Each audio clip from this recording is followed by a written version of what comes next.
Sa 3 dekadang pamamayagpag ng Rider 150 sa pagiging hari ng Underbone, ay marami nang tumapat upang sibakin sa pagiging hari ang Rider 150. Ang ilan ay nagtatagumpay, ngunit ito'y sa kwento nga lamang.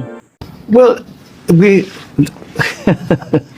the Kaya naman, may isang motor na inilabas sa Malaysia at kung sakaling dalhin sa Pilipinas ay tila contender na ito para patalsikin ang Rider 150 sa pagiging hari dahil sa sporty design ng motor na to at may 200cc displacement.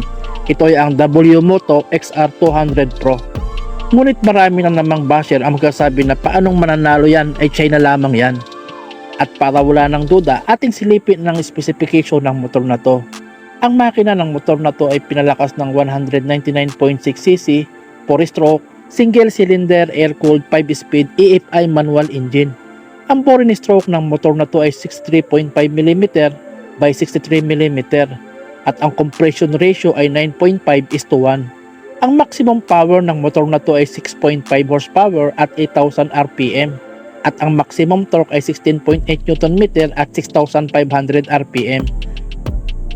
Ang starting system ng motor na to ay electric at kick starter at may fuel consumption na 2.2 liters per 100 km. At dumako naman tayo sa dimension ng motor na to. Ang haba ng motor na to ay 1,960mm ang haba at 725mm ang lapad at 1,080mm ang taas. Ang wheelbase ng motor na to ay 1,290mm at ang taas ng upuan ng motor na to ay 780mm.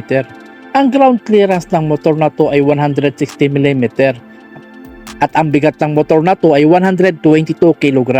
Ang fuel tank capacity ng motor na to ay 12 liters at dumako naman tayo sa suspension ng motor na to.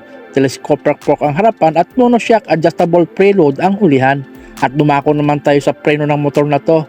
276mm disc single piston caliper ang unahan at 220mm disc single piston caliper ang hulihan. At equipped na din ng dual channel ABS ang unahan at hulihan. Ang sukat ng gulong ng motor na to ay 80/90/17 ang unahan at 100/80/17 ang hulihan. At dumako naman tayo sa picture ng motor na to. Naka full LED ang headlight, turn signal at taillight ng motor na to. At fully digital ang instrument panel kung saan makikita ang speed, RPM, fuel, gear at odometer. Nagkataglay na din ito ng smart key at keyless ignition. Equipped na din ito ng front at rear dashcam, winglet, aerodynamic bodywork. Bali hanggang dito na lamang mga paps ang maikling content ko at sana nagustuhan nyo. Pakisubscribe na lang din po, din hit the notification bell para update ka po sa lahat ng video na aking ilalabas. Maraming salamat mga paps.